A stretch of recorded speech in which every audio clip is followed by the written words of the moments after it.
Biktima po ay respiratory arrest. Kanina cardiac arrest, diba? Yan ang tinatawag na RB pag may narinig kayong RB.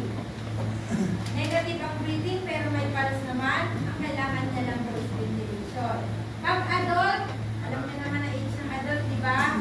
24 cycles, 1 breath for 5 seconds. Paano yan? Ang biktima ay nakahiga. Para ka lang nag-check kung humihinga. Assuming ito yung bibig ng biktima, dito yung ulo niya, nakaganyan ka lang po sa bibig niya. 1, 2,000, 2,000, 3, 1,001. 1, 2,000, 2,000, 3, 1,002. 1,000, 2,000, 3, 1,003. 1,000, 2,000, 3, 1,004. 1,000, 2,000, 3, 1,005. Hanggang makarating po kayo sa 1,024. Sige nga, gawin na natin. Assuming, ito yung katawan ng biktima. Tapos, ito yung ulo niya.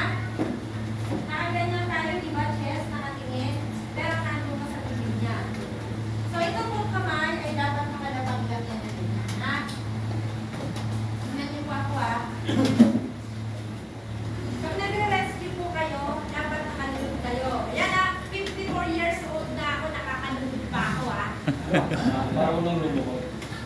May, pa dyan, ha? Kahilaran ko. Baka hindi na kaya lumuhod. Ay, naku po. Assuming, andito yung ulo ng biktima, dapat nakaganyan po yung kamay niyo. Ganyan lang kayo. Tapos, kayong bibig.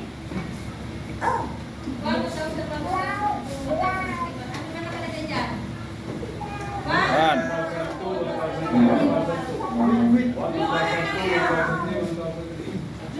One, 1,002, 1,003, 1,004. 1, 1,002, 1,003, 1,005. Blow ka lang ng blow. Hanggang 1,024. Ano po? Yes, ma'am. Kung hindi adult ang biktima. Pagbata. Ito po, aabot po tayo ng 1,040. Kaya nyo? Kaya nyo? Kaya. 24 cycle. Dulo at una. 5 second every one, every Yan bit. ang blow. Every breath.